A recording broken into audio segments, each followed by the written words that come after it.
हमको पुरानी कोई चीज मंजूर नहीं, हमको पुराने सपने भी मंजूर नहीं।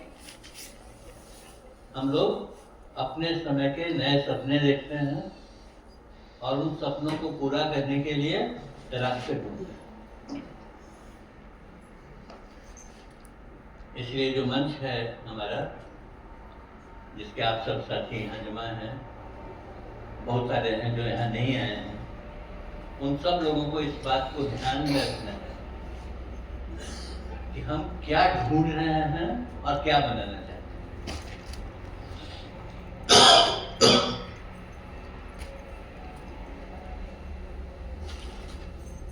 वो नारा आप लोग लगाते हैं ना, क्या जनता ही सरकार है, भारत की ओंकार है, भारत की ओंकार है, जनता ही सरकार है, भारत की ओंकार है, जनता ही सरकार है। तो बहुत ही सुंदर नारा है ये। आप लोगों को अंदाज नहीं होगा शायद, या कुछ लोगों को मालूम भी होगा कि एक आंदोलन 1974 में बहुत बड़ा हुआ। आजादी के बाद देश में नागरिकों की शक्ति से खड़ा किया गया एक बहुत बड़ा आंदोलन, जिसको संपूर्ण क्रांति का आंदोलन है। जयप्रकाश नारायण जी के नेतृत्व में वो आंदोलन हम लोगों ने लड़ा। तब मेरी उम्र भी आप लोगों के बराबर थी, कॉलेज में पढ़ता था। तो उनके साथ जुड़े, उन्होंने एक सपना दिखाया हमको, जो गांधी जी का ही सपना था, उसको उन्होंने अपने तरीके से हमारे सामने रखा। तो उसमें उन्होंने एक कार्यक्रम दिया हम लोगों को। उस कार्यक्रम का नाम था जनता सरकार। जिस सरकार से हम लड़ रहे थे, उस समय की जो सरकार थी, तो उन्होंने कहा इस सरकार को तो हमने रिजेक्ट कर दिया। ये सरकार बनी रहना चाहे लोकसभा में और विधानसभा में बैठी रहना चाहे तो बैठी रहे, हमने अपनी तरफ से इसको रिजेक्ट कर दिया। अब हम अपनी सरकार बनाएंगे। तो हम लोगों से कहा, जितने हम लोग लड़के थे, उनको कहा कि अब तुम लोगों का काम है गांव गांव में जाओ और जनता सरकार का गठन करो। तो फिर उसके आगे उन्होंने समझाया कि जो मैं कह रहा हूं करने के लिए, वो जनता की सरकार बनाने के लिए नहीं कह रहा हूं, जनता ही सरकार है, ये समझो। की और ही का फर्क है यहाँ। जनता की सरकार, तो ये कहते हैं हम भी तो जनता की सरकार है, जनता के वोट से बने हैं। उन्होंने कहा ये भाया मीडिया नहीं है, जनता खुद ही सरकार है और दुनिया की हर सरकार जनता की सरकार से छोटी है।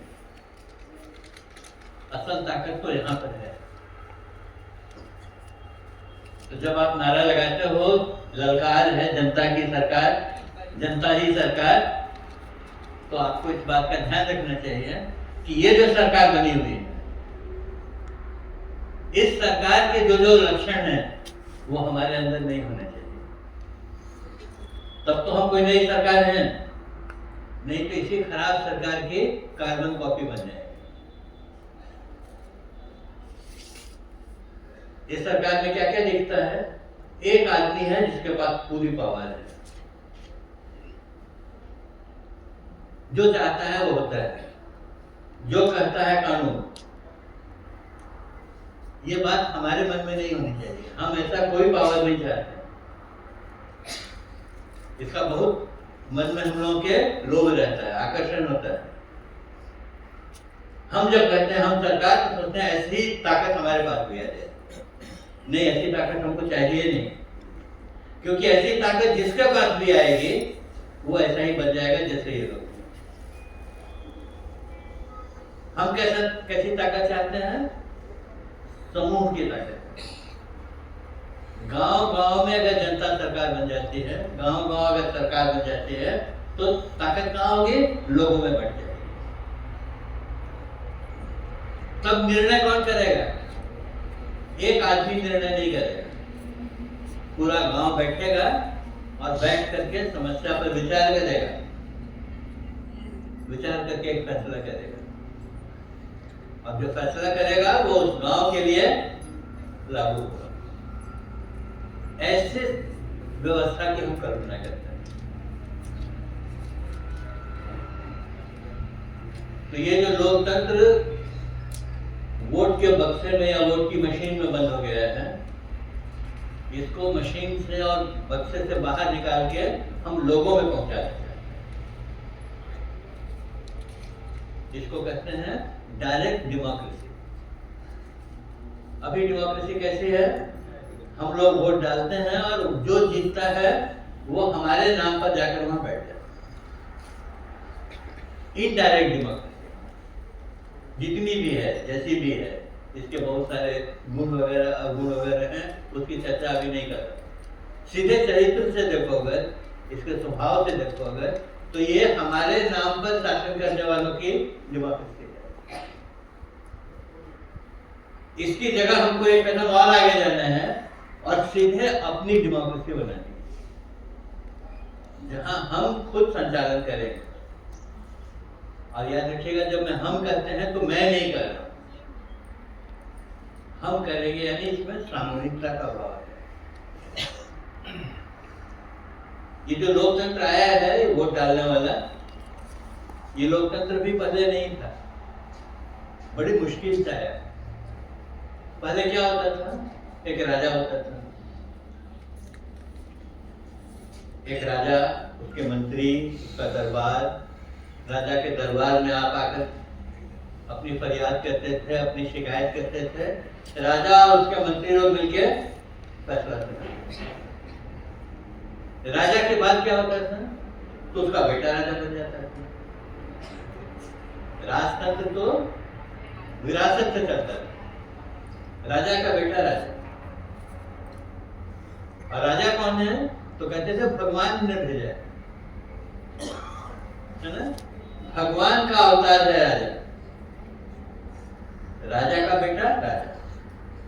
धीरे धीरे समाज में चेतना फैलने लगी। ये सवाल किसी के मन में उठा होगा उस समय के किसी समझदार आदमी के मन में कि भाई ऐसा क्यों होना चाहिए कि राजा का बेटा ही राजा बने? राजा के बेटे से ज्यादा योग्य लोग भी समाज में हैं, उनको मौका क्यों नहीं मिलता? तो कि नहीं, राजतंत्र में ये चलता ही नहीं है। राजतंत्र में तो विरासत से ही गद्दी मिलती है। तो उस समय आपकी तरह के लोग जो रहे होंगे, उन लोगों ने इस बात को फैलाना शुरू किया कि नहीं भाई, विरासत से लोकतंत्र नहीं चलता, लोकतंत्र तो लोगों में से चलता। तो क्या करेंगे भाई, लोग कैसे करेंगे? तो किसी ने एक रास्ता ढूंढा कि भाई इस तरह का अगर कुछ बनाया जाए कि सब लोग अपनी राय दें, उस राय में से जो निकले वो आदमी आगे आए। लोगों ने कैसा बेवकूफ आदमी है, इसको अकल भी नहीं, ऐसा कौन कर सकता है?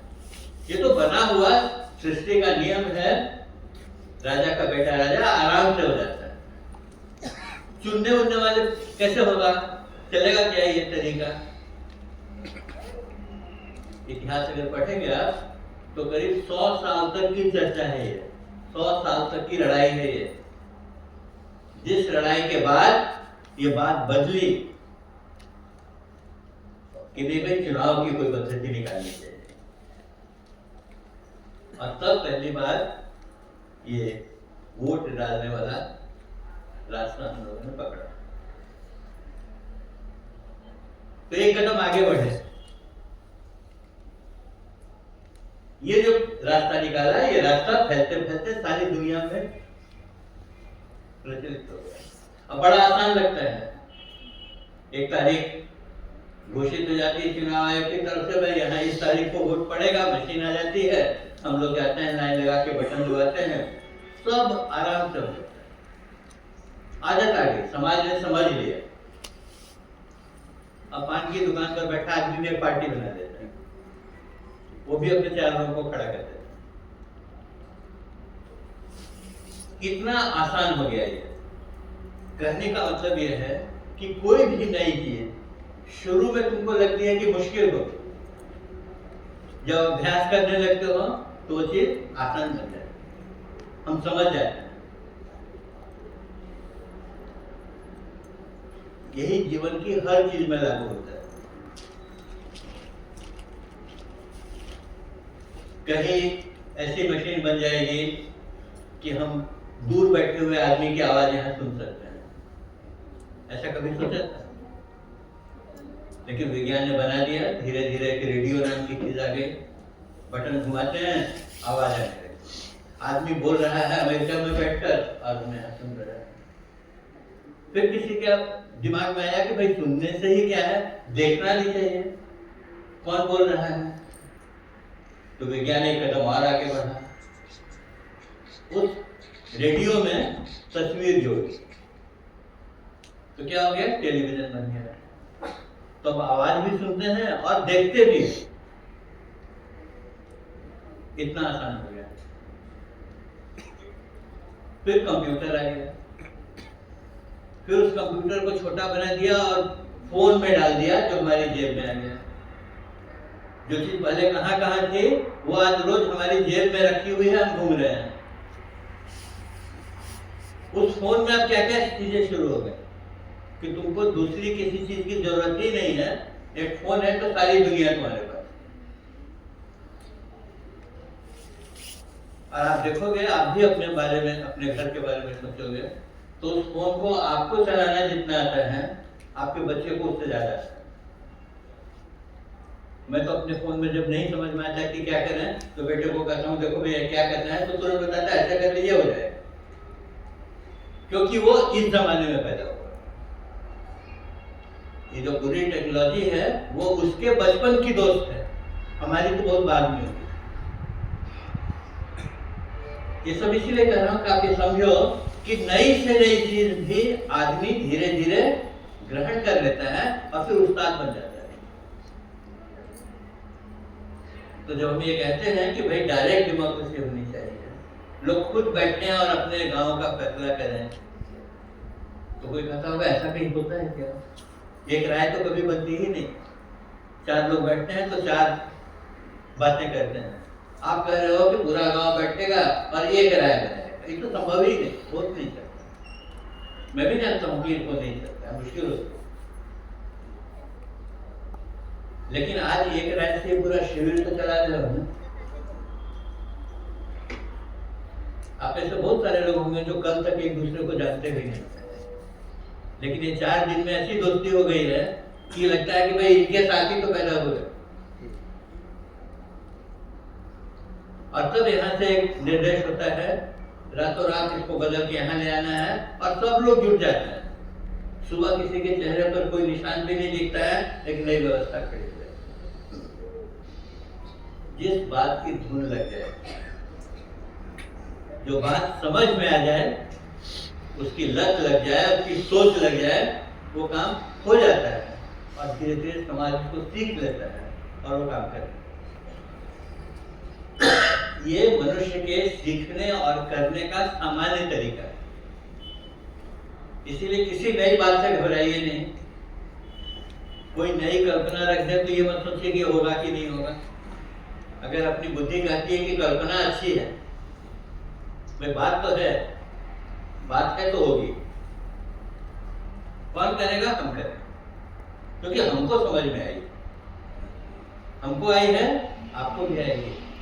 हमको कोई अलग तरह से भगवान ने बना के नहीं भेजा। हम सब लोग एक ही तरह से बने हुए, हम सब के पास एक ही तरह की समझ है। सिर्फ उस बच्चे की तरह जो हमारे घर में है, वो आज पैदा हुआ है तो आज की टेक्नोलॉजी ज्यादा समझता है, हम शायद थोड़ी कम समझते हैं। तो विज्ञान, समाज, इंसान सब एक ही तरह से चलते हैं, एक ही तरह से सोचते समझते हैं। ये बात उनको अपने दिल में बिठानी चाहिए। नया सीखने का यही तरीका है। पता नहीं कब से आदमी जब से पैदा हुआ तब से आपस में झगड़ा करता है, लड़ता है, अलग अलग मौकों के लिए लड़ता है, अपने अधिकार के लिए लड़ता है। लड़ाई में हमेशा 2 पक्ष होते हैं, एक जिससे तुम लड़ते हो और एक तुम जो लड़ रहे हो। ये 2 नहीं हो तो लड़ाई नहीं हो सकती। और तब लड़ाई का नतीजा क्या होता है? एक जीतता है और एक हारता है। हारता कौन है? जो गिर जाता है। अगर तलवार की लड़ाई है तो गर्दन कटनी चाहिए, तो जब सामने वाले की गर्दन कटकर नीचे गिरी तो हम जीते। जब सामने वाले के सीने में बंदूक की गोली लगी और गिरा तो मैं जीता। जीत और हार का तरीका 7 सदियों से हमको यही सिखाया गया।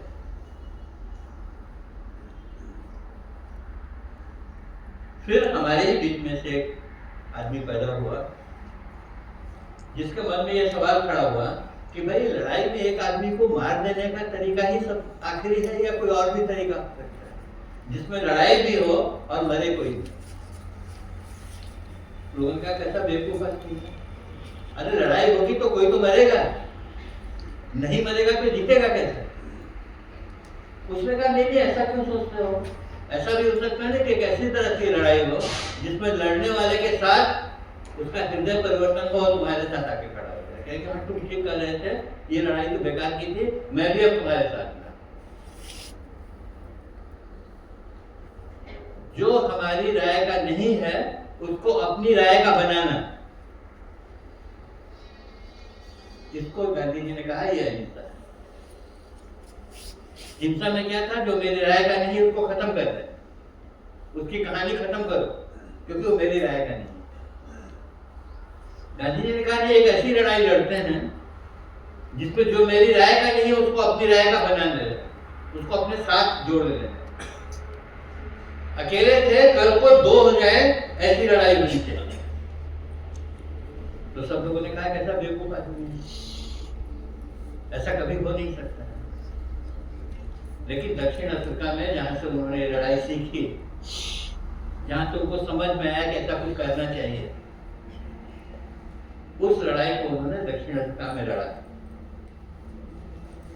दक्षिण अफ्रीका क्या था, दूर देश का था, जिस देश का गांधी जी से कोई लेना देना नहीं, कमाने खाने के लिए वहां गए हुए। जैसे आज तक हजारों मजदूर जाते हैं ना यहाँ से वहां, तो वो भी गए थे वहां से अपना परिवार पालेंगे, पैसा कमाएंगे, इसके लिए दक्षिण अफ्रीका गए। दक्षिण अफ्रीका में 2 देश एक साथ बसते थे, कालों का और एक गोरों। गोरों का शासन था, उसकी सरकार थी, उनके नियम थे। गोरों के लिए अलग नियम, कालों के लिए अलग नियम। कालों के बैठने की जगह अलग, गोरों के बैठने की जगह अलग, कालों के रहने की जगह अलग, गोरों के बैठने की जगह अलग। एक ही रेलगाड़ी जिसमें कालों के बैठने का डब्बा अलग, गोरों के बैठने का डब्बा अलग। भगवान के बनाए हुए रंग से, चमड़े के रंग से आदमी के बीच में भेद करना, ये वहां का काम है।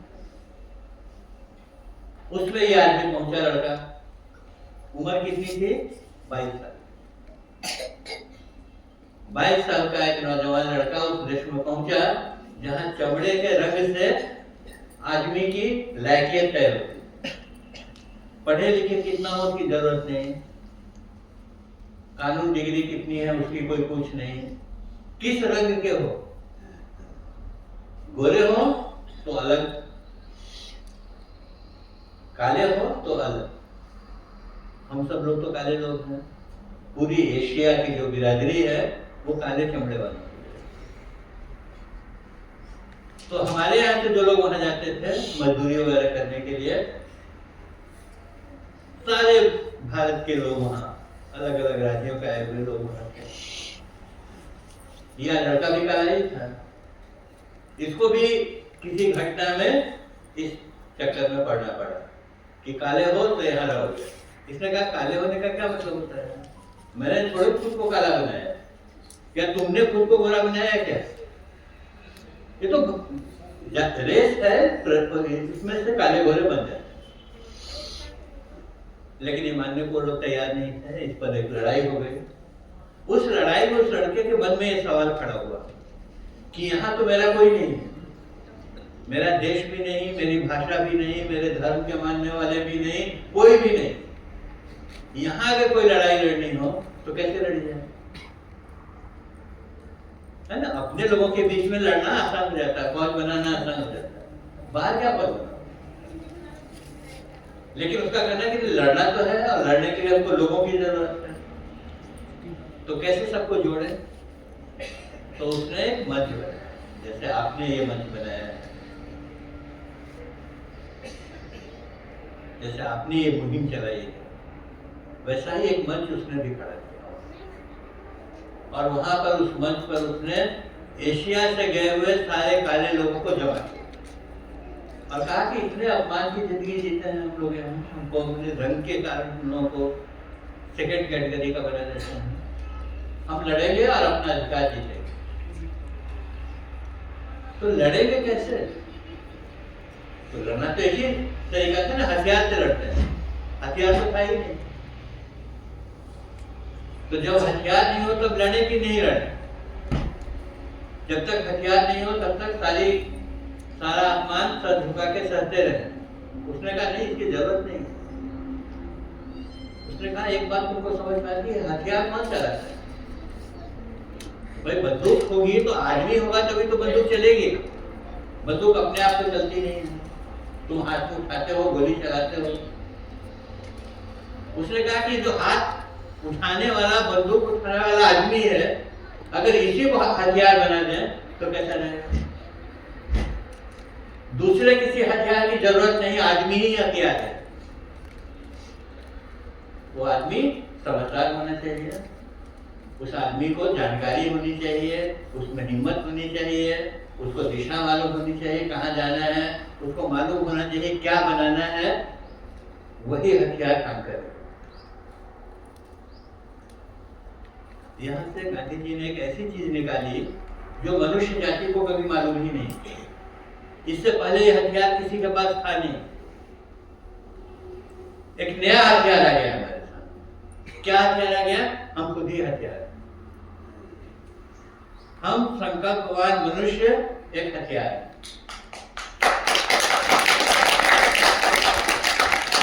तुम अपनी बंदूक अपने पास रखो, तुम अपने तोप गोली अपने पास रखो, हमसे मुकाबला करो। उसने कहा मार देंगे। तो बोले मार तो रोज ही रहे थे, इससे पहले भी हम मरते थे, लेकिन तब लाचारी में मरते थे। आज हम तुम्हारे सामने खड़े हैं, मारो।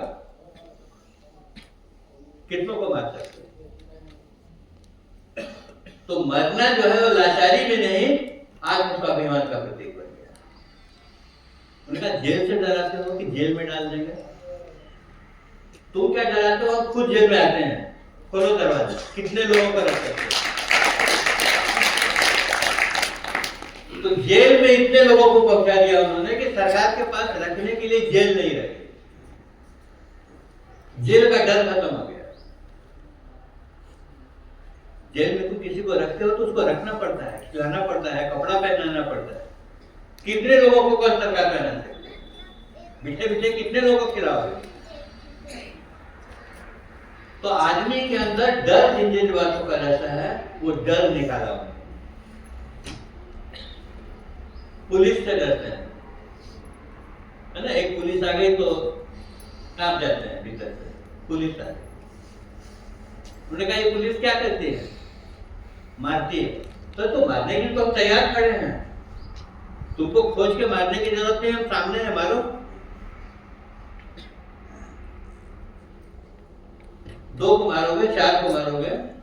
वो कहते हैं जो मारने वाला पीछे पुलिस खड़े है, जिसके हाथ में डंडा है, वो भी आदमी है। वो 5-10 को तो मार सकता है, उसके बाद उसके मन में भी सवाल खड़ा हुआ कि मैं कर क्या रहा हूं, किसको मार रहा हूं, किस अपराध के लिए मार रहा हूं।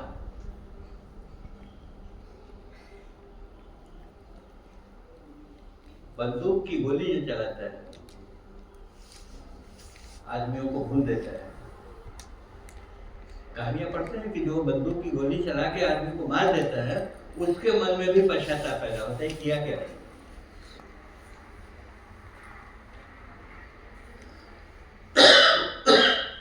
हमारे यहाँ के जो बड़े इतिहास के प्रतापी राजा लोग हुए हैं, उसमें एक अशोक को है।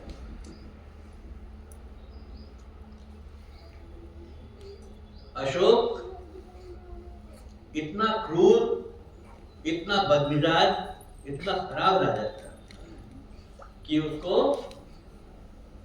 चंडाशोक कहते थे। उसका नाम था प्रचलित लोगों में, चंडाल है, जिसको कुछ भी करने में शौक नहीं होता, पछतावा नहीं होता, आदमियों को मारने में जिसको मिनट नहीं।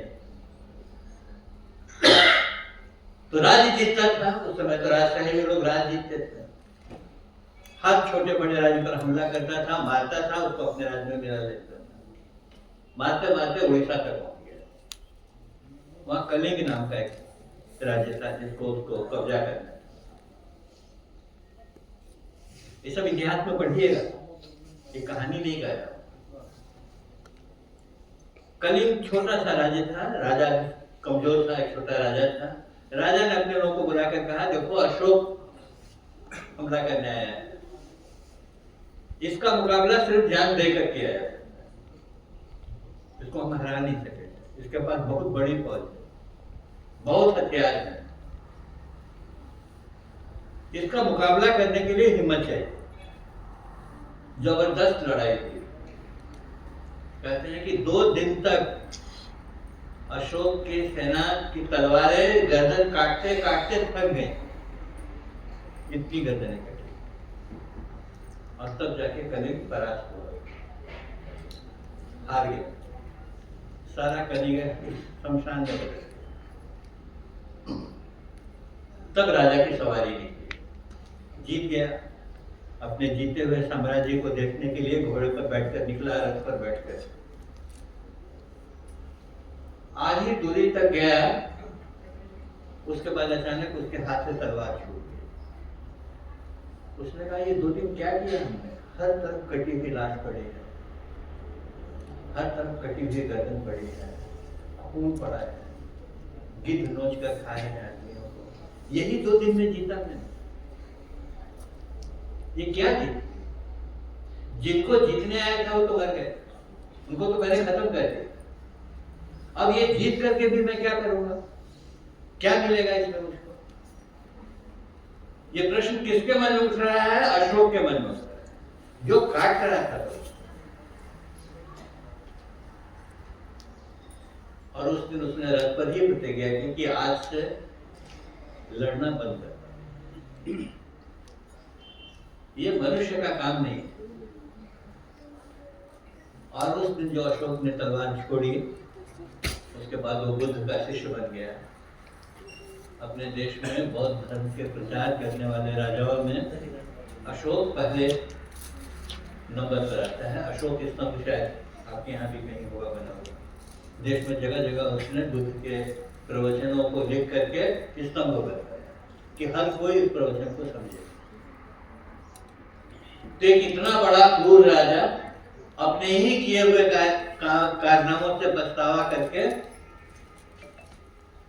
युद्ध से और हथियार से और हत्या से अलग। कहने का मतलब इतना ही है कि जब तुम्हारे मन के अंदर कोई चीज छूती है तो तुम भी बदल जाते।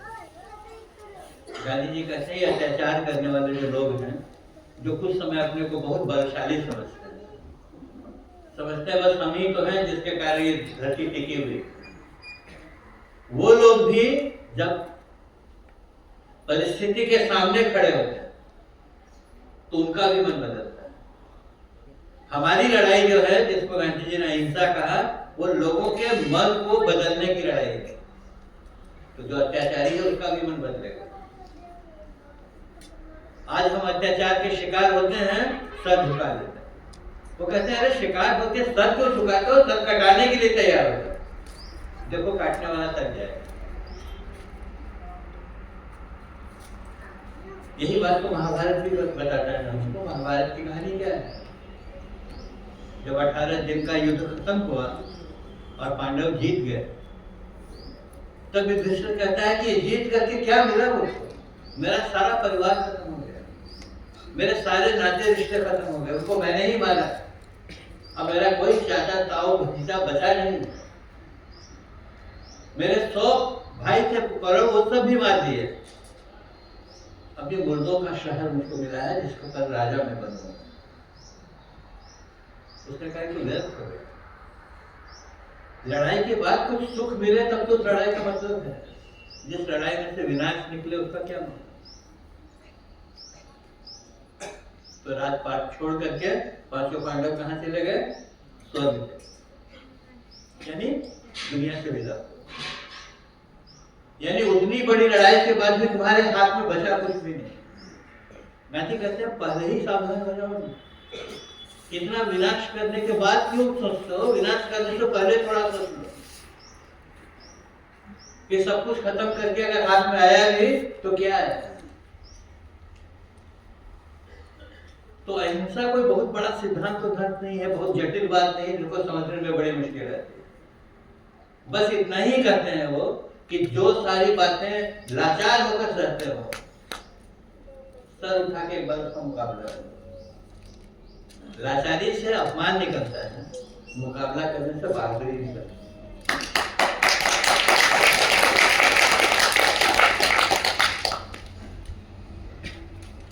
ये गांधी नाम का जो आदमी है ये बहुत खतरनाक आदमी है। ये गोली मार देने से भी मरा नहीं। मालूम है आपको इसको मारा हम लोगों ने? अपनी मौत नहीं मरा। एक 80 साल के बूढ़े आदमी को कुछ लोगों ने योजना बना करके गोली मार दी। गोली मार दी, मर गया आदमी, तो हर आदमी की कहानी मरने के साथ खत्म हो जाती है। सोचिए कि नहीं? इतिहास में आदमी की कहानी उसके मरने के साथ खत्म हो जाती है। हमारे परिवार में भी लोगों की मौत होती है। जिनको बहुत प्यार करते थे वो दादा दादी माँ बाप सब एक दिन चले जाते हैं तो चले जाते हैं। ये एक ऐसा आदमी है जो गोली मार देने और चिता में जला देने के बाद भी जिंदा होकर हमारे आपके बीच में बैठा हुआ है। रोज हम लोग उसके बारे में बात करते हैं। चाहे गांधी जी के समर्थन में बात करो या गांधी जी के विरोध में बात करो, गांधी जी की बात कर रहे हो जो आज से 75 साल पहले मार दिया। अरे खत्म हो गई कहानी, अब क्यों उसकी बात करते हो? उसकी चर्चा क्यों कर रहे हो? ये दुनिया के इतिहास में अकेला आदमी है जिसका जन्मदिन 180 देश के लोग मिलकर मनाते हैं। दूसरा कोई आदमी नहीं जिसका दुनिया भर में जन्मदिन मनाया जाता है। संयुक्त राष्ट्र संघ ने कहा कि 2 अक्टूबर को हम लोग सारी दुनिया में अहिंसा दिवस मनाएंगे। उस दिन युद्ध बंद कर दें, लड़ेंगे नहीं, एक दिन के। अरे 75 साल पहले मर गया आदमी, उसकी याद में सब करने की जरूरत क्या है? क्यों करते? इसलिए नहीं कि वो आदमी बहुत बड़ा था। वो आदमी तो 5 फीट 6 इंच का ही था। उस आदमी ने कुछ मूल्य ऐसे छोड़ दिए हैं जो हमारे जीने के लिए जरूरी है, इसलिए हम उसको याद करें। गांधी की कहानी खत्म हुई, गांधी विचार की कहानी वहां से आगे चलती है और हमारे आप तक पहुंचती है। क्योंकि वो कहता है जीने का रास्ता ढूंढो, साथ में जीने का रास्ता ढूंढो। साथ में मरने का तो बहुत काम कर दिया, मरने मारने का काम बहुत हुआ। चाहे धर्म के नाम पर मारो, जाति के नाम पर मारो, पार्टी के नाम पर मारो, सत्ता के नाम पर मारो, जिससे मारो, जमीन के लिए लड़ो, मरते ही मारते रहे हैं। वो कहते थोड़ा जीने की बात भी तो करो, साथ में जिए कैसे? जीने का रास्ता ढूंढना शुरू करोगे तो इसी बूढ़े के पास जाना पड़ेगा, क्योंकि इसने जीने के रास्ते सिखाए। तो जब मैं गांधी की बात करता हूं तो किसी श्रद्धा वगैरह से नहीं करता। मैं गांधी जी को भगवान नहीं मानता, मैं गांधी जी की पूजा नहीं करता। मैं तो अपने स्वाभिमान के साथ जीने की कोशिश में लगा हुआ हूं। उस कोशिश में ये आदमी मेरी मदद कर रहे हैं। कैसे यहाँ पे रुक रहे हो, यहाँ फंस रहे हो, देखो ये रास्ता हो सकता है। तो जो रास्ता दिखाए उसको क्या कहते हैं? गाइड कहते हैं, पथ प्रदर्शक कहते हैं। अंधेरी रात में रास्ता भटक रहे हैं तो कहीं झोपड़ी की खिड़की में से आती हुई रोशनी बताती है कि इधर जाएंगे तो गिरेंगे नहीं। गांधी जी वक्त की झोपड़ी में जल रहे वो प्रकाश की किरण है जो हमको बताती है कि हमसे आगे निकलना हो तो इस रास्ते में। इसीलिए गांधी जी की बात कर रहा हूं, इसीलिए कह रहा हूं कि वो आदमी मरा नहीं मारने से, क्योंकि वो आदमी हमारे पास रास्ता बताता है ना। अभी बहुत बड़ी लड़ाई चल रही थी गजा में, इजराइल और फलस्तीन के बीच। ये लड़ाई, ये कहानी शुरू हुई थी गांधी जी के समय। तब इजराइल बना हुआ नहीं था, इजराइल नाम का देश नहीं था। ये पश्चिम के जितने बदमाश देश हैं, अमेरिका वगैरह, इन शैतान लोगों ने बैठ करके अरबों की धरती पर जबरदस्ती एक देश को बना दिया, तलवार की जोर पर, कि एक देश यहीं रहे। उस दिन इजराइल का जन्म हुआ। उस दिन गांधी जी ने कहा दुनिया से कि जो काम कर रहे हो ये एक ऐसा घाव बन जाएगा जिसको कोई भर नहीं सकेगा। नासूर होता है, नासूर होता है जो घाव भरता नहीं। उन्होंने कहा ये गलत काम कर रहे हैं। दूसरे की धरती पर तलवार की ताकत से किसी दूसरे को बता देना एक ऐसा घाव बना देना है जो इतिहास में जो कभी खत्म नहीं हुआ। इसलिए इजराइल से कहा उन्होंने, क्योंकि इजराइल के जीव लोग जो है वो लोग गांधी जी के खासे दोस्त थे। दक्षिण अफ्रीका में जीव लोगों के साथ उन्होंने काम किया। तो उन्होंने कहा मैं आपको समझाता हूँ, आप इस देश में जाने से मना करो। आप कहो हमको कोई इजराइल नाम का देश किसी दूसरे की धरती पर नहीं चाहिए। लेकिन इजराइल ने उनकी बात नहीं मानी, जीव लोगों ने नहीं माना।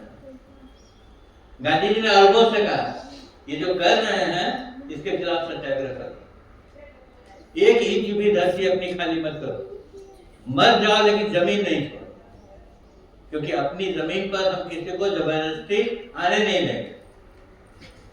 लेकिन ध्यान रखना कि ये काम अगर हिंसा के रास्ते करोगे तो तुम भी इसी आग में जलकर मरोगे। इसीलिए रास्ता सत्याग्रह का है, जान देने की तैयारी करके इजराइल का विरोध करो। लेकिन अरब लोगों को भी वो हिम्मत नहीं हुई, और जिस दिन से इजराइल बना है उस दिन से आज तक दोनों एक दूसरे को मारने में लगे।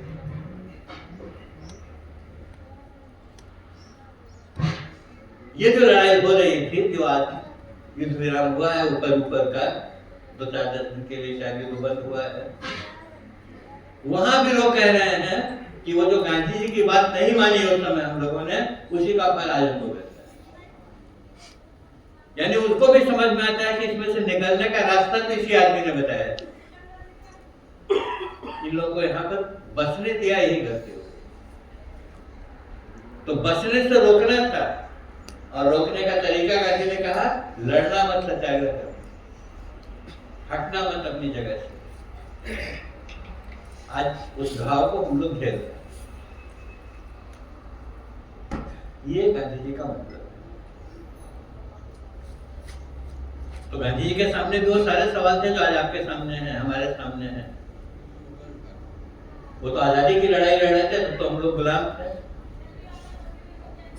लेकिन उनके दिमाग में था कि ये जो आजादी मिलेगी उसके बाद जो लोकतंत्र बनेगा, उसमें जो पार्टियां बनेगी, वो सब आपस में सत्ता को पाने के लिए एक दूसरे की हत्या करेंगी, एक दूसरे को छलावा करेंगी, बेवकूफ बनाएंगी, धोखा देंगी, और तब उस पर कब्जा करेंगे। इसलिए गुलामी के समय में उन्होंने कहा ऐसी व्यवस्था अभी से बनाओ कि जब हमारे यहाँ लोकतंत्र आएगा उस समय इन सब चीजों पर हम काबू कर सकते। 30 जनवरी 1948 को उनको गोली मारी गई। 29 जनवरी यानी मरने से एक दिन पहले रात में बैठकर उन्होंने कागज लिखा, जिसको कहते हैं गांधी जी का आखिरी वसीयतनामा। यानी अपने जाने से पहले जो लिख कर दे गए, उसमें जो बातें लिखी उन्होंने, उसमें एक बात ये लिखी कि जो डेमोक्रेसी आ रही है, तब कांग्रेस पार्टी और 1-2 पार्टी थी, इतनी पार्टियां बनी भी नहीं। उन्होंने कहा इन सारी पार्टियों के बीच में वोट की चोरी हो गया, चोरी होने का काम चलेगा, एक दूसरे का वोट छीनने का काम चलेगा, धोखा देने का काम चलेगा। इसलिए हमको अभी से एक ऐसी तैयारी करनी चाहिए कि वोटर लिस्ट जो बनेगी वो गांव के हाथ में रहे। उन्होंने किसी चुनाव आयोग की बात नहीं की, ये नहीं कहा कि एक जगह पर सारा स्टोर करके रखा जाए, कहा नहीं, हर वोटर लिस्ट गांव में रहे। गांव के लोग बैठ करके वोटर लिस्ट में से नाम काटेंगे, क्योंकि गांव के लोगों को मालूम है कौन मर गया। गांव में खबर छिपती नहीं है, गांव को मालूम है कौन विस्थापित हो गया, गांव को मालूम है कौन नया आदमी आकर जुड़ गया।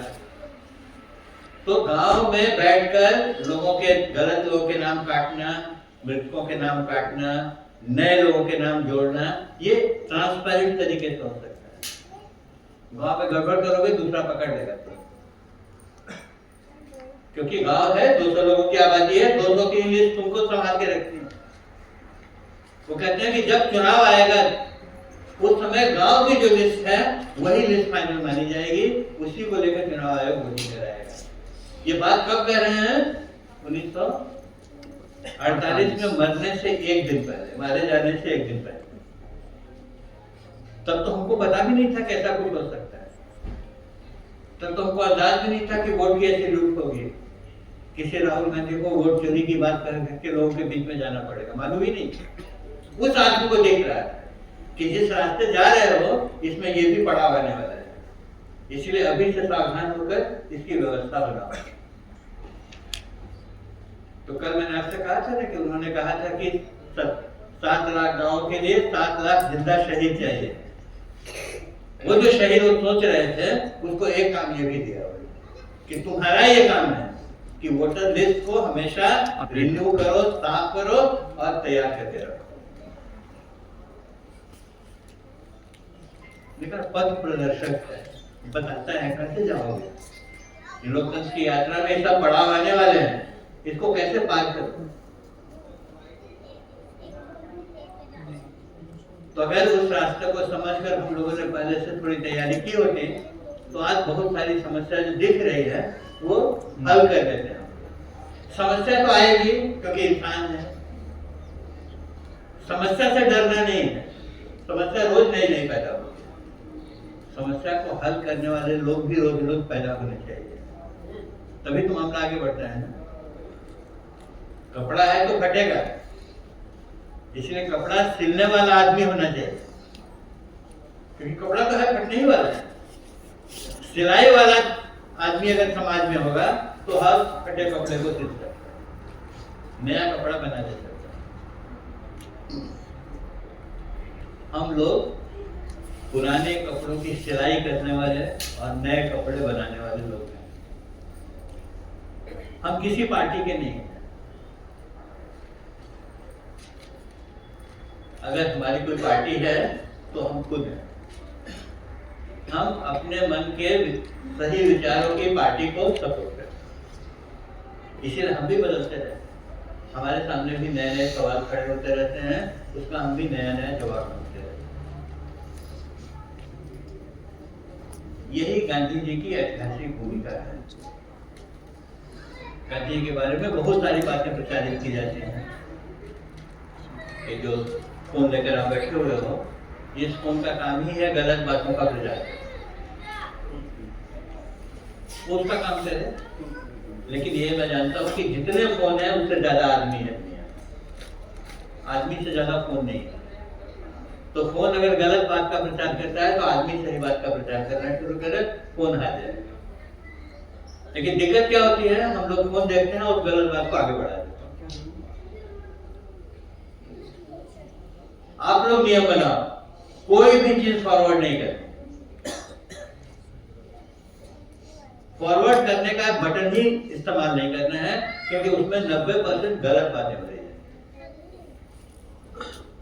तो एक जड़ तो वहीं कट जाएगी। ये सारा जो तंत्र खड़ा किया है इन्होंने, वो एक चुटकी में बंद हो जाएगा। टेक्नोलॉजी की सबसे बड़ी विशेषता यह है कि इसमें ऑन और ऑफ करने का 2 बटन है। ऑन करते हो तो बुराई शुरू होती है, ऑफ कर देते हो तो बंद हो जाती है। तो हम गलत बात का बटन दबाएंगे नहीं। तो अगर हम लोग इतने लोग यहाँ बैठे हैं, ये बात समझ कर संकल्प करते हैं, तो समझो इनका खेल इतनी जगहों पर हम खत्म कर देते हैं बगैर कुछ किए हुए।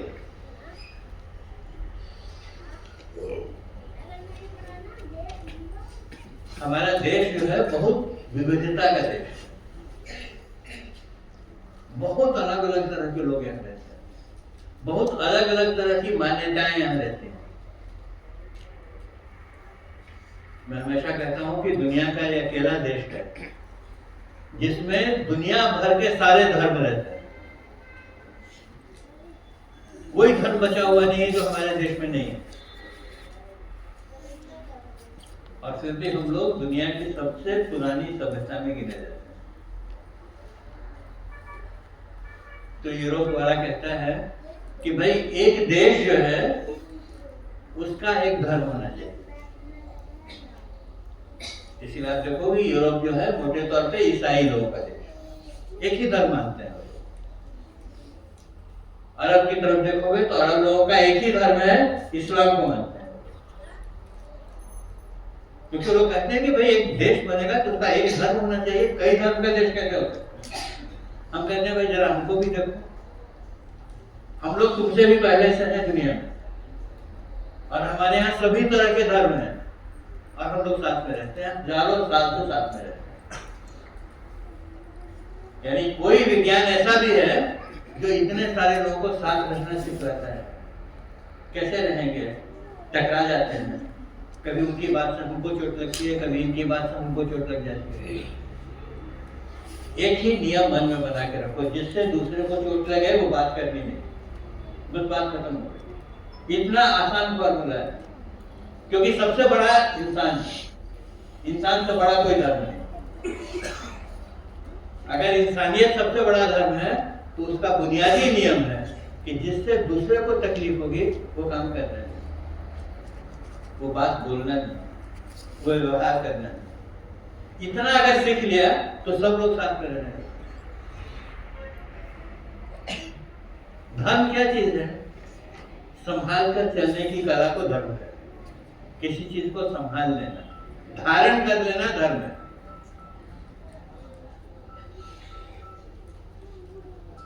डॉक्टर साहब ने इस शिविर के लिए एक धर्म बनाया। क्या बनाया? 4 बजे सुबह उठना है। आप लोग सब दिल पर हाथ रख के बताओ, अपने घर में 4 बजे कोई उठता है? और यहाँ क्या करते हो? यहाँ अगर 4 बजे नहीं उठे तो बुरा लगता है, सब लोग उठ गए, हम नहीं उठे, चूक गए, अगले दिन नहीं चुकेंगे। यानी ये जो धर्म बनाया उन्होंने कि 4 बजे उठेंगे, इतने बजे प्राणायाम करने जाएंगे, ध्यान करने जाएंगे, इतने बजे नाश्ते पर आ जाएंगे, इतने बजे तैयार होकर के क्लासरूम में आ जाएंगे।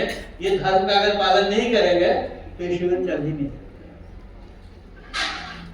हम ही ने बनाया है, हम इसका पालन कर रहे हैं, इसीलिए धारण करके इतने लोगों को ये जगह रखे हुए। इससे ज्यादा बड़ा धर्म का कोई मतलब नहीं।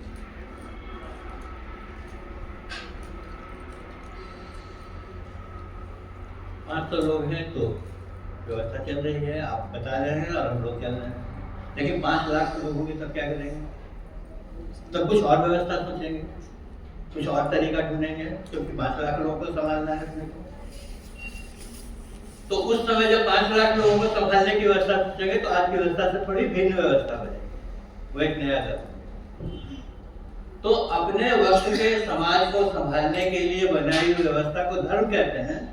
समाज बड़ा होने लगता है, समाज बदलने लगता है, समाज में नौजवानों की आकांक्षाएं बदलने लगती हैं। उन सबको संभालने के लिए तुमको एक नए तरह की व्यवस्था बनानी पड़ती है। इसीलिए इतने तरह के धर्म दुनिया में बने।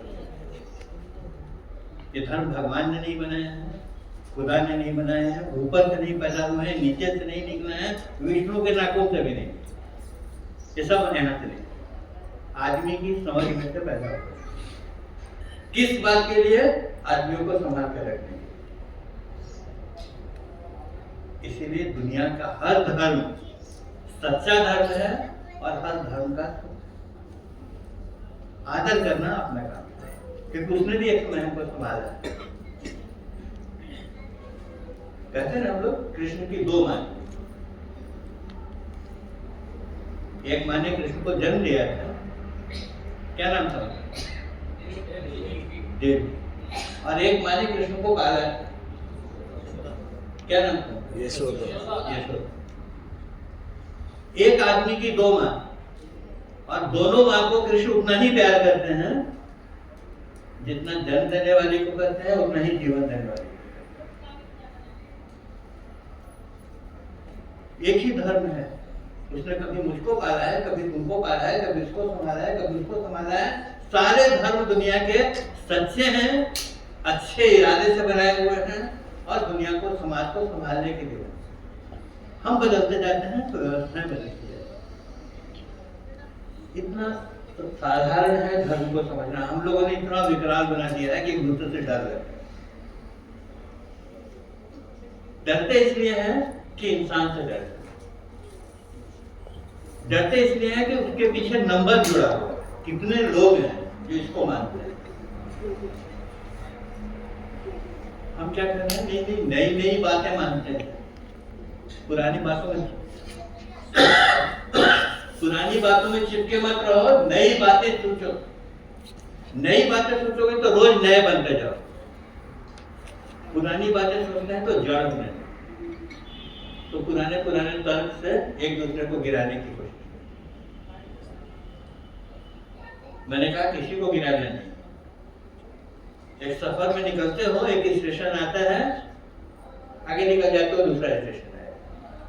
इसका मतलब नहीं कि जो स्टेशन छूट गया है तो बुरा नहीं। चल रहे हैं तो चीजें नई नई आती रहती। जितनी नई आएंगी सबको हम स्वीकार करते हैं।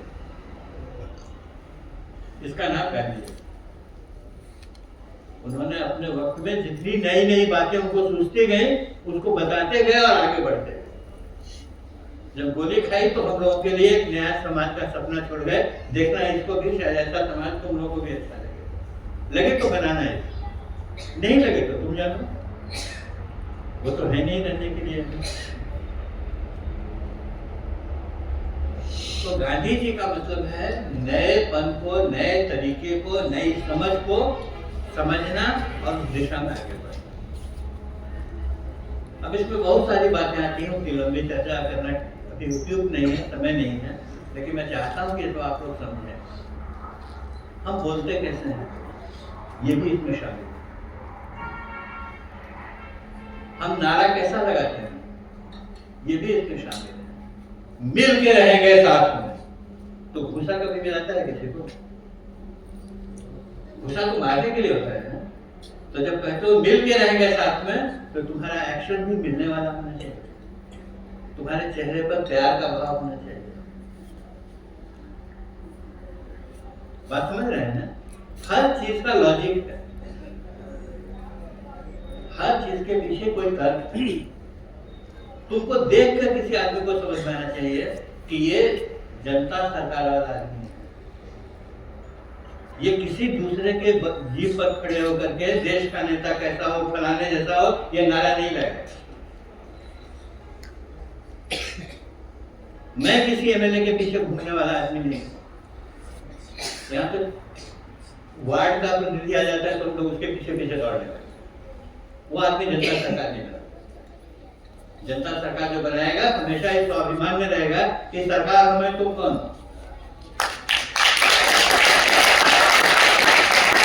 इस तरह का एक भाव अपने भीतर बनना चाहिए। तो हमारे उठने, बोलने, नारा लगाने, गीत गाने, व्यवहार करने, सबके तरीके का असर होता है, जिसमें से नई बात। इस पर आप लोग भी विचार कीजिए। हम लोग भी जो काम करते हैं 24 घंटे इन्हीं सब चीजों को खुद सोचते रहते हैं। कैसे नई बात की जाए, कैसा नया बनाया जाए, नारा कैसे बनाया जाए। मैंने कहा एक बड़ा आंदोलन हम लोगों ने 74 में किया था, तो नारा क्या बनाया? तो हम ही लोगों ने एक नारा बनाया कि भाई ये आंदोलन शांति का आंदोलन है, शांति के तरीके से काम करता है, गांधी जी के बात में विश्वास करता है। ये लोगों को कैसे बताएं? तो एक नारा बनाया, हमला चाहे जैसा होगा, हाथ हमारा नहीं होगा। अब इस नारे को सोच कर देखो कि इसमें हम जानते हैं कि सामने वाला हमला करेगा हमारे ऊपर, क्योंकि वो तो हिंसा में नहीं मानता है। हमारा भी एक नारा है, ये हम कब जीतेंगे? जब सब जीतेंगे। बहुत सुंदर है। बहुत बढ़िया नारा है। इसका भाव क्या पकड़ना चाहिए? सबको लेकर चलना है। सबको लेकर चलने का भाव अगर मन में आ गया तो तुम हर तरह के लोगों के साथ अपना रिश्ता बनाने की कोशिश करो, क्योंकि सबकी जीतने पर ही अपनी जीत होने वाली है। अगर एक छूट गया तो अपनी जीत उतनी कम हो गई। बहुत सुंदर नारा है, लेकिन इस सुंदर नारे को ठीक से समझने की जरूरत है। ठीक से समझेंगे तो ठीक भाव से इसको हम लोगों के सामने रखेंगे। तो जब कहा कि भाई हमला चाहे जैसा होगा, हाथ हमारा नहीं उठेगा, हम जवाब में चिंता नहीं करते, हम जवाब में हमला नहीं करते। तुम हमला करोगे तो करो, तुम जाओ। तो इस एक नारे ने सारी दुनिया को ये बताया कि ये जो आंदोलन लड़कों ने शुरू किया है, इसका कैरेक्टर क्या है, इसका चरित्र क्या है। ये हमला करने वाले लोग। तो मैंने कहा हमारी बात से, हमारे गीत से, हमारे नारे से, हमारी मुद्रा से सबसे चीजें प्रकट होनी चाहिए। क्या प्रकट होना चाहिए? जो हम मानते हैं। जो हम नहीं मानते हैं वो हमारे से प्रकट नहीं होता। तो बोलने का बहुत मतलब होता है। सिर्फ इतना ही नहीं कि मुझको बोलने आता और मैं बोल रहा हूँ। मैं जो बोल रहा हूँ पर मैं विश्वास करता हूँ, वो विश्वास तुम तक पहुंचाना चाहता हूँ। इसलिए काफी ताकत लगती है। कहने से पहले 10 बार सोचना पड़ता है अपने शब्द के बारे में, मैं ईमानदार हूँ कि नहीं। मैं जब कहता हूँ कि विविधता में मैं विश्वास नहीं करता हूँ, एकता में विश्वास करता हूँ, तो मैं बराबर खुद से पूछता रहता हूँ, मुझको दूसरे धर्म से, दूसरे विश्वास से, दूसरे विचार से, दूसरी भाषा से दिक्कत तो नहीं होती? और अगर होती है तो उसको कैसे हल करें?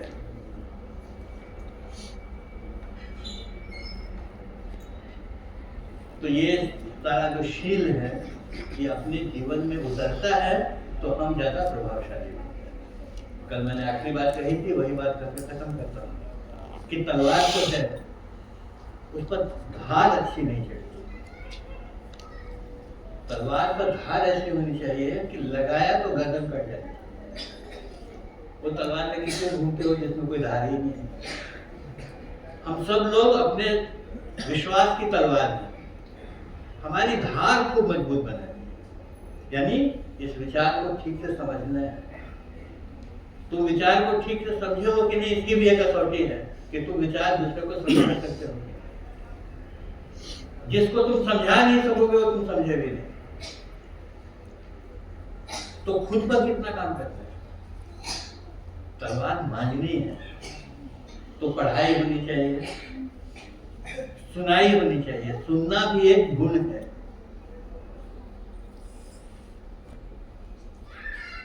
बुद्ध जब अपना प्रवचन करने के लिए निकलते थे, उस समय तो इंटरनेट भी नहीं था, ये तुम्हारा मोबाइल भी नहीं था। तो जो उस आदमी ने कैसे किया संवाद लोगों से? तो घूमता जगह जगह जाकर महीनों बैठ जाता और अपनी बात कहता।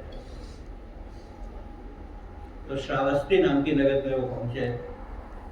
तो जो सेठ था श्रावस्ती का, जो उसको नगर श्रेष्ठी कहते थे, उसने उनका स्वागत किया। उसने उनका क्षमा जो था उनका, जहाँ वो रहते थे, वो सब जगह तैयार कराई। जैसे आज निलियम ने हम लोग को जगह दी है, वैसे ही उस समय का जो कुछ रहा होगा उसने उनको जगह दी। बुद्ध का प्रताप बहुत बड़ा था, उनका नाम बहुत बड़ा था। तो उस नगर श्रेष्ठी ने कहा उनसे कि भगवान एक दुख है। बोले क्या हुआ? तो बोले कि मेरा बेटा जो है वो अब मेरी बात नहीं करता। तो बहुत बड़ा व्यापारी था नगर श्रेष्ठी जो था, तो चाहता था कि उसका बेटा उसका व्यापार संभाले। उसकी उम्र हो गई और बेटा कहता था मुझको कुछ दिलचस्पी नहीं, मैं तो अपनी दुनिया में। तो बोले वो कुछ भी ध्यान नहीं देता। तो बुद्ध ने कहा ऐसा करो, उसको मेरे पास भेज। तो बोला कि यही तो मुश्किल है, मैं उसको कहूंगा तो आपके पास आएगा नहीं। इसका नहीं करना तो उसको, मैं चाहता हूँ कि वो आए, मिले उससे। तो नगर श्रेष्ठी ने अपने बेटे को बुलाकर कहा कि भाई ऐसे ऐसे महात्मा आए हुए हैं सारे देश में इनका नाम गूंजता है, तुम भी जाकर मिलो। तो कहा बकवास इन नोट में मेरा कोई भरोसा नहीं, हुआ क्या होता है, महात्मा में कुछ नहीं है। तो इसने सोचा कि अब क्या करें। इसने कहा देखो, अगर तुम उसका भाषण सुनने जाओगे उनकी बात, तो शाम में जब लौट के आओगे तो 1 स्वर्ण मुद्रा दोगे। तो लड़का चौंका, बोला सर स्वर्ण मुद्रा दोगे? तो बोला हाँ दूंगा। तुम उनका भाषण सुन के आओ, उनकी बात सुनकर आओ, शाम में 1 स्वर्ण मुद्रा तुम्हारी। लड़का दूसरे दिन चला गया उनकी बात सुनकर, शाम में आया, बोला मेरी स्वर्ण मुद्रा लाओ। तो उसने मेरी स्वर्ण मुद्रा कहा, कल अगर जाओगे तो 2 स्वर्ण मुद्रा। बोला अरे वाह, दूसरे दिन ही चला गया बात सुनने के लिए। फिर शाम में आया तो उसने 2 स्वर्ण मुद्रा दे दी। कहा अच्छा परसों अगर जाओगे तो 3। इस तरह से 2-4 दिन हो गए। एक दिन बेटा गया और शाम में लौटा ही नहीं स्वर्ण मुद्रा मांगने के लिए। तो नगर ट्रस्टी बड़ा खुश हुआ। मन में उसने सोचा कि चलो आज तो सुन लिया। दूसरे दिन भी नहीं आया, तीसरे दिन भी नहीं आया। तब नगर ट्रस्टी घबराया कि क्या हो गया, कहाँ चला गया। तो खबर की उसको कह रहे तुम वापस क्यों नहीं आ रहे। तो उसने कहा पिताजी आप जो सुनने के लिए मुझको भेज रहे थे वो ये 5वें दिन मैं सुन गया, अब नहीं आओ, सुन लिया।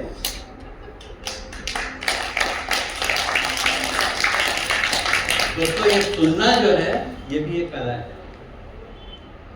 मैं बोल रहा हूँ, आप सामने बैठे हैं, इतने से सुनना नहीं।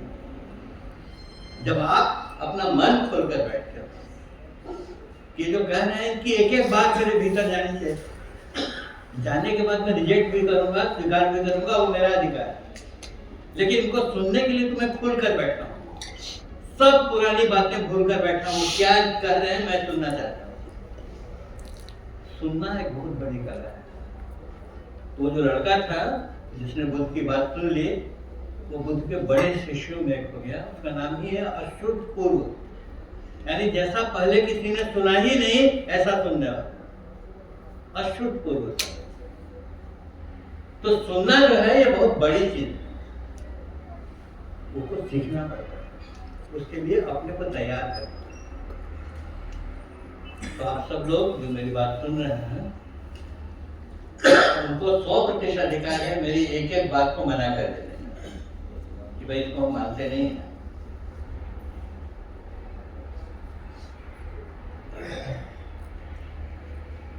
सवाल जवाब का अगर रखेंगे तो मैं कर सकता हूँ, लेकिन तब बात थोड़ी लंबी हो जाएगी। एक सवाल मेरे पास भोजपुर के मनोज कुमार यादव जी ने भेजा है, मैं जरूर उसकी बात कर सकता हूँ, लेकिन तब हेडमास्टर साहब को करना है, ये भी रहेगा कि नहीं। आ गया तो ले सकते। अच्छा, तो इसलिए मैं कह रहा था कि इस बात को सुने, समझें और समझ कर आपको जो ठीक लगे उतने को रखिए, बाकी मुझको वापस कर दीजिए, मैं ले लूंगा। लेकिन जो आपको सही लगे वो आज से आपकी बात, उसके लिए मुझको दोबारा करना नहीं।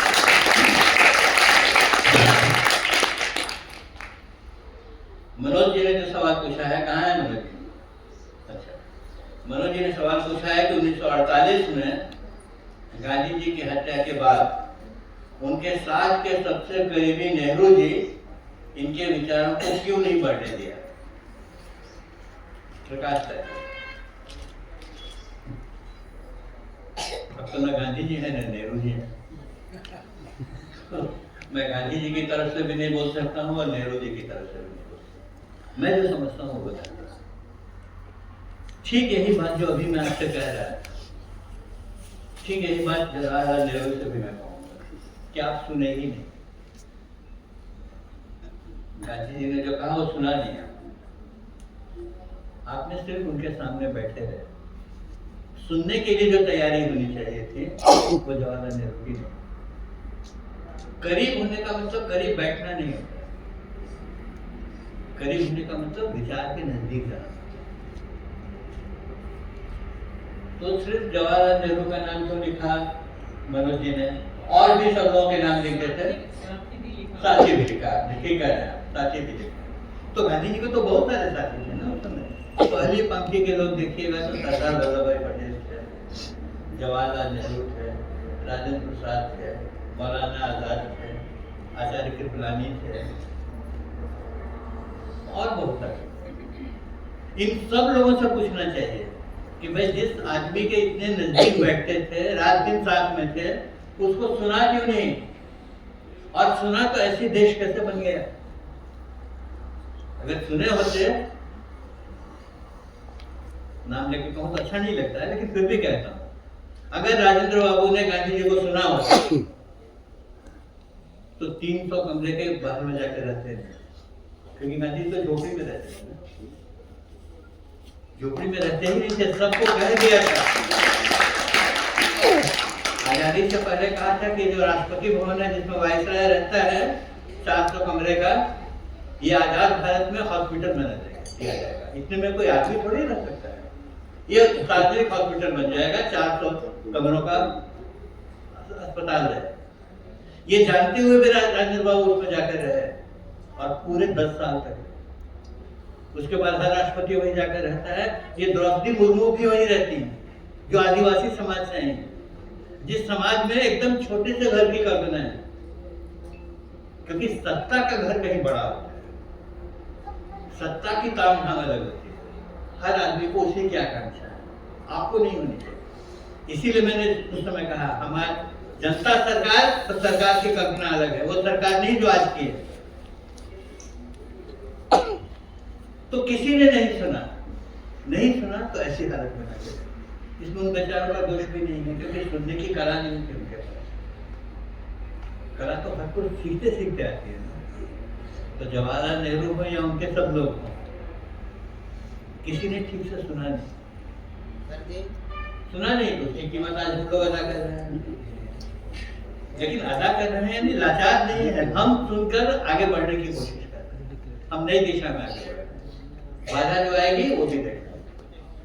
तो मनोज जी को अभी छोटे में इतना ही बताता हूँ कि सवाल सिर्फ जवाहरलाल नेहरू का नहीं है, हम सब लोगों का है, जो नई बातें सुनते हैं कान से, दिल से। परिवर्तन होगा जब दिल से सुनना शुरू।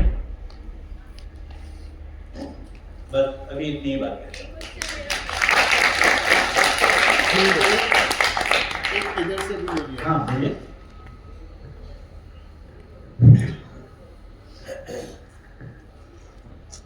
गांधी जी की सेना के बारे में या विदेश नीति के बारे में क्या कहना? सेना रखनी चाहिए बॉर्डर पर, ऐसे कि वो अहिंसा को मानते हैं। देखिए, गांधी जी ने अहिंसा की बात कही, लेकिन गांधी जी वो आदमी हैं जिन्होंने दोनों विश्व युद्ध देखा। गांधी जी के बारे में हम लोग को गलतफहमी नहीं होनी चाहिए। गांधी जी वो आदमी हैं जो मिलिट्री में शामिल हुए, लेफ्टिनेंट कर्नल का पोस्ट मिला, लड़ाई के मैदान में जाकर खड़े हुए, लाशें उठाई बंदूक की गोलियों के बीच में से और भागे। यानी हिंसा को अपनी आंखों के सामने देखा था, उसमें शामिल हुए। गांधी जी की अहिंसा जो है वो हिंसा के अनुभव में से निकली हुई है। मैंने आपसे कहा, गांधी जी ने दो विश्व युद्ध देखे हैं, दुनिया का विनाश कैसे होता है वो देखा है। उनकी अहिंसा 2 विश्व युद्धों की परीक्षा में से गुजरी हुई अहिंसा, वो कमजोर आदमी की अहिंसा नहीं।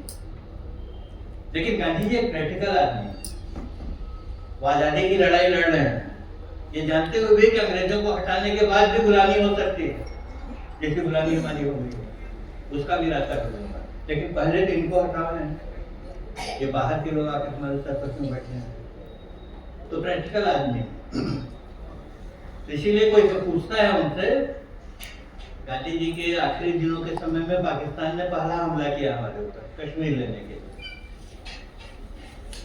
तो उसका मुकाबला कौन करता? तो फौज जा रही है। तो गांधी जी ने लिखित फौज को आशीर्वाद दिया, तुमको क्या सिखाया गया है? सीमा की रक्षा करना।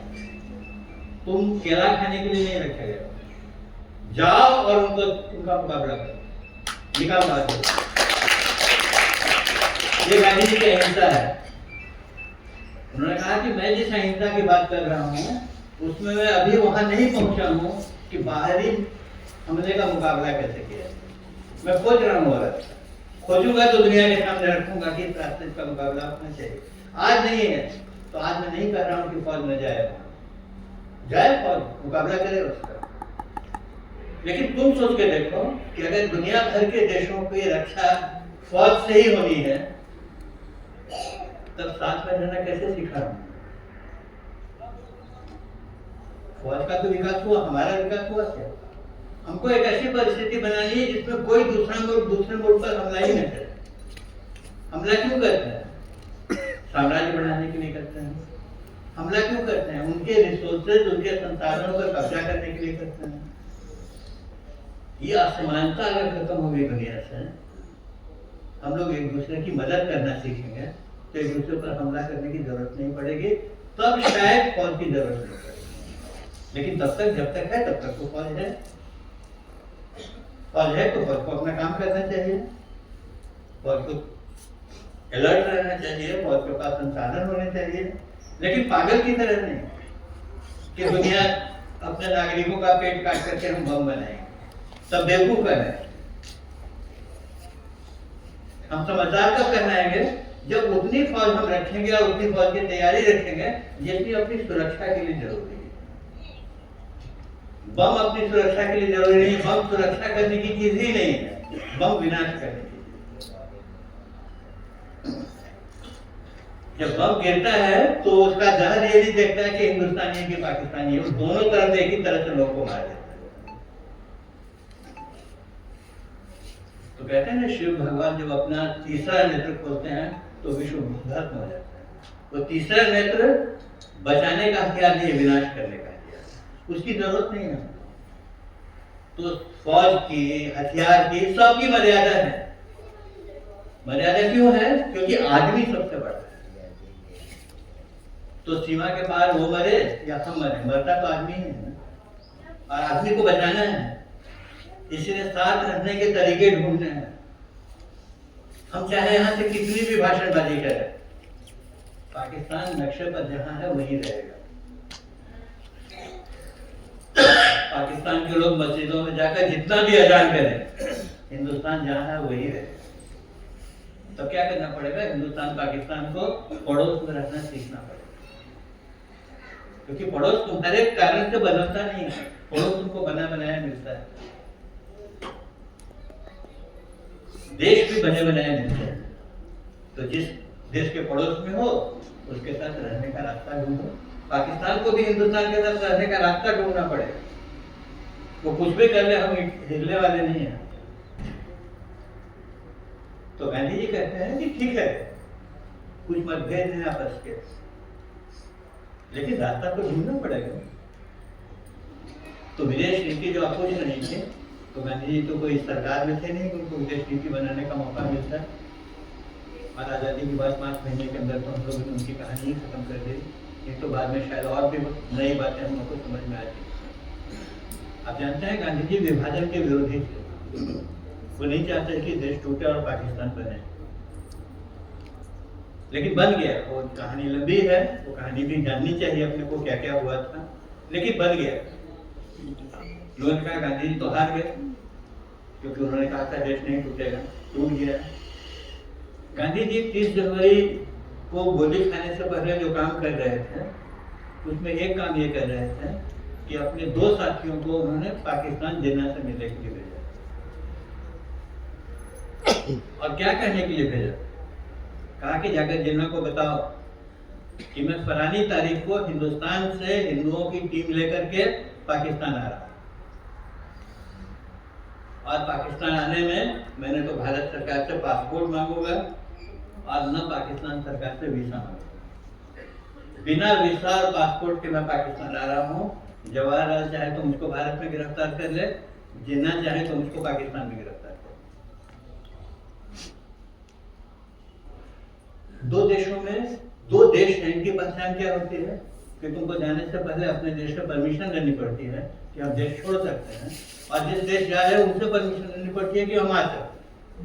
उन्होंने कहा ये 2 परमिशन अगर खत्म कर दो तो देश ही खत्म हो जाए। ये जो विभाजन हुआ है इसकी पॉलिटिकल पहचान जो है वो मैं खत्म कर दूंगा।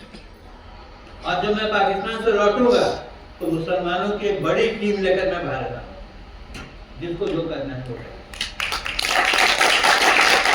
अगर 30 जनवरी बीच में नहीं आ गई होती तो दुनिया के इतिहास में एक नए तरह की डिप्लोमेसी दिखाई देती, क्योंकि गांधी जी को न तो दोबारा पकड़ सकते थे और न जिन्ना की हिम्मत से क्यों पकड़ सकते। इसीलिए जिन आदमियों को भेजा था उनको जिन्ना ने कहा कि आप जाकर गांधी जी को बताइए कि आपको गिरफ्तार वगैरह तो मैं क्या करूंगा, आप आइए हिंदुस्तान पाकिस्तान।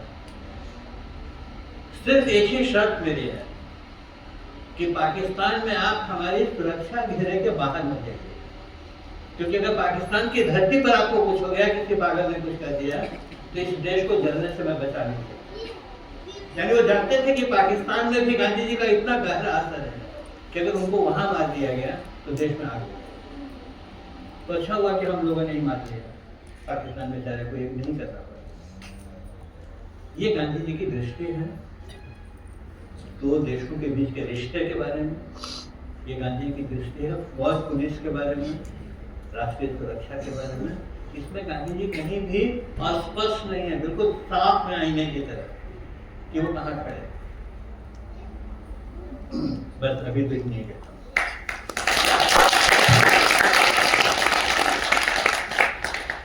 बहुत